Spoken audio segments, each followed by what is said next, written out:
Bonjour à tous. Salut les japonautes. Bonjour à tous. Bonjour Minasan. Salut tout le monde.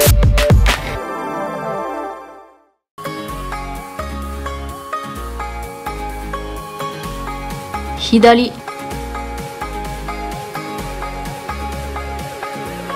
Hidari.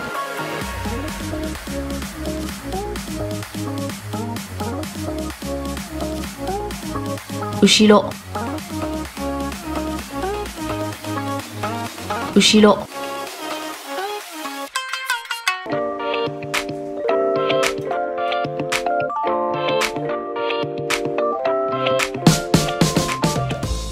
Direction l'office de tourisme pour récupérer une brochure dédiée au pèlerinage.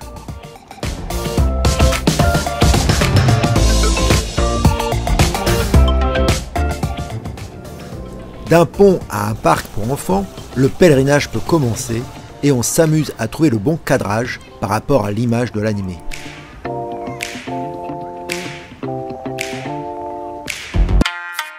Selon le Koyo Gunkan, chronique des exploits militaires des Takeda, supposément rédigé par un des vassaux du clan Kosaka Masanobu, Uesugi Kenshin aurait directement chargé à cheval Takeda Shingen. Celui-ci serait parvenu à parer le coup de sabre de son adversaire grâce à son éventail de guerre. Suite à cet assaut, Kenshin aurait été repoussé par les gardes du corps de Shingen.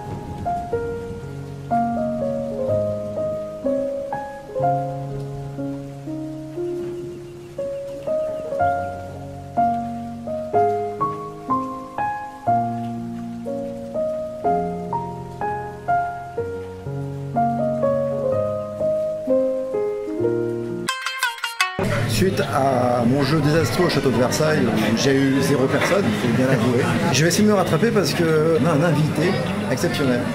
Bah arrête, c'est exceptionnel.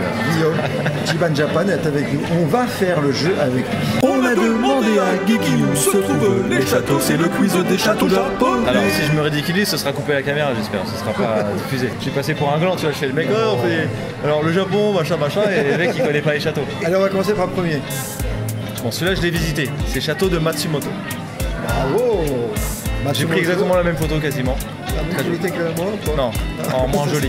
Ah, merci. Donc Matsumoto, 2h30 de train de Tokyo, c'est pas loin. Celui-là, maintenant celui-là je l'ai pas visité, je l'ai vu de loin. En fait je vais te dire, j'ai même eu la flemme d'y aller. Ah. Je suis sorti du Shinkansen à Himeji. Beau, ouais, mais en fait je l'ai envoyé depuis la vitre et après je me suis dit ouais la flemme, je vais rentrer en fait. Bon, c'est un des plus beaux. Donc voilà, Himeji. Bravo. Mais je suis jamais à l'intérieur. 2 sur 2 pour l'instant.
Ici à Tomamu, il peut faire jusqu'à moins 30 degrés. Alors aujourd'hui on est chanceux, il fait à peu près moins 18, donc ça passe.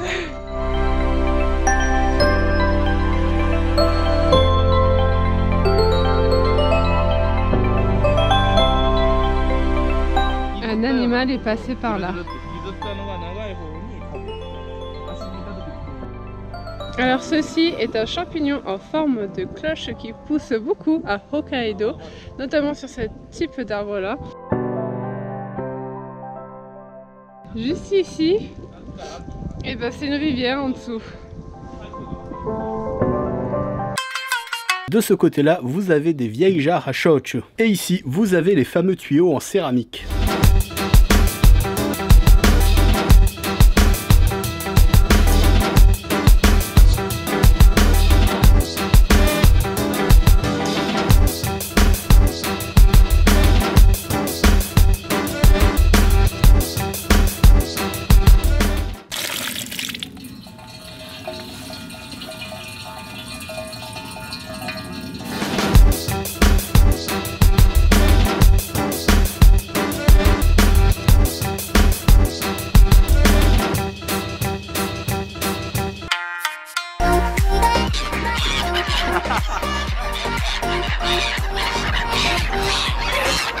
Et si tu me chies sur la tête, moi je te chie autre chose. Hein. Qu'est-ce que tu fais toi? What are you doing?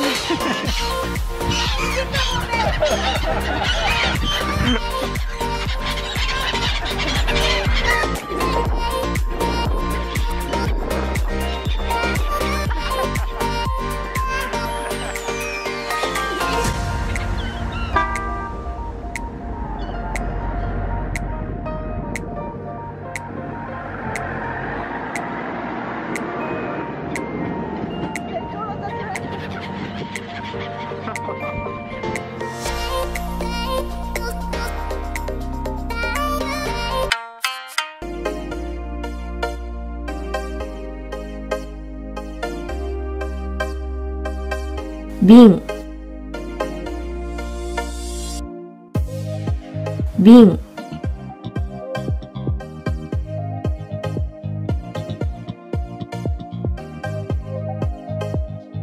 Zaseki. Zaseki. Vous allez aussi trouver des magasins qui vous permettront d'acheter des sets complets d'une séquence d'un animé japonais. Vous allez avoir la pose clé, mais aussi tous les dessins composant en fait l'animation, les intervalles, et vous aurez même les notations des corrections à faire sur les dessins, sur les intervalles. Bref, vous aurez toute la séquence complète de votre animé, et vous pourrez, comme ça, pouvoir découvrir comment est composé un animé. C'est vraiment un très beau souvenir, et ça ne coûte pas très cher. Par exemple, celui-ci, j'ai dû l'acheter 500 yens.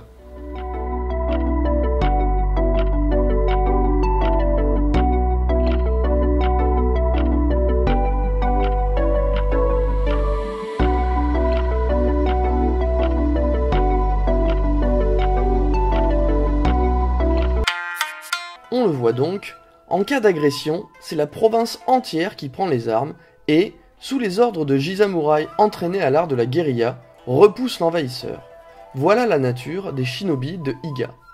Les intérêts de l'Iga Sokoku Ikki sont principalement de défendre leur autonomie contre les bandits, les petits seigneurs frontaliers et le clan Miyoshi qui lorgne sur leurs terres. Mais entre 1578 et 1579, le fils de Oda Nobunaga, Oda Nobukatsu, tente d'envahir Iga pour l'ajouter à son domaine.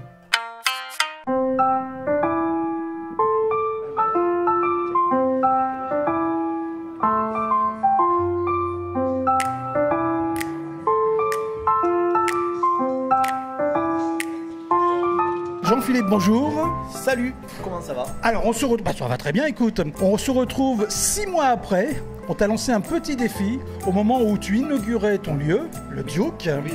Et on t'avait dit, alors on aime bien tes burgers, mais est-ce que tu pourrais passer du côté japonais de la force? Il a fallu 6 mois pour que tu réfléchisses à la chose. Très long. Très long. Ah ouais. Et alors tu nous proposes aujourd'hui... Eh bien on va faire un ramen. Oui, j'adore les ramen. On me propose ça au restaurant maintenant en plus, tu vois, donc... C'est grâce à nous ça? Bah oui, franchement, ouais, c'est grâce à vous. Alors comment tu fais ton ramen? Alors c'est un ramen à notre façon, vu que j'en ai jamais mangé des vrais, je veux pas te dire. Mais écoute, a priori il est pas mal, donc on a fait un bouillon, donc c'est un shoyu ramen, donc un bouillon à base de miso. On va faire 2 ramen différents, on va faire un ramen au bœuf teriyaki et un ramen au poulet pané.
Commençons tout de suite par la première situation, le restaurant. Au Japon, il faut savoir que les serveurs ne vont pas forcément venir d'eux-mêmes vers vous. Ainsi, si vous souhaitez commander ou demander quelque chose, il faudra l'appeler. Parfois, vous avez à disposition une petite sonnette, mais si ce n'est pas le cas, il faudra l'interpeller. Sumimasen. Sumimasen, qui se traduit par « excusez-moi ». Vous allez beaucoup l'entendre dans cette vidéo, donc retenez-le. Au moment de commander, si vous ne voulez pas vous prendre la tête, vous pouvez tout simplement désigner votre plat en vitrine ou sur le menu en disant le mot « kore », qui signifie tout simplement « ça »,« ceci ».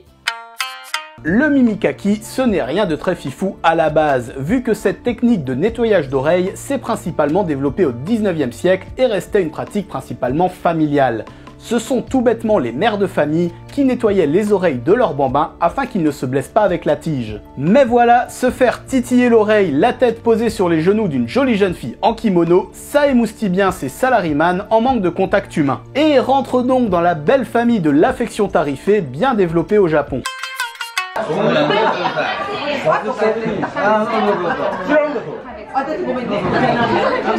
On n'arrête pas de me servir du saké, de la bière, de la bouffe. C'est un truc de malade. Je la sens bien cette soirée. Et je commence déjà à la sentir cette soirée.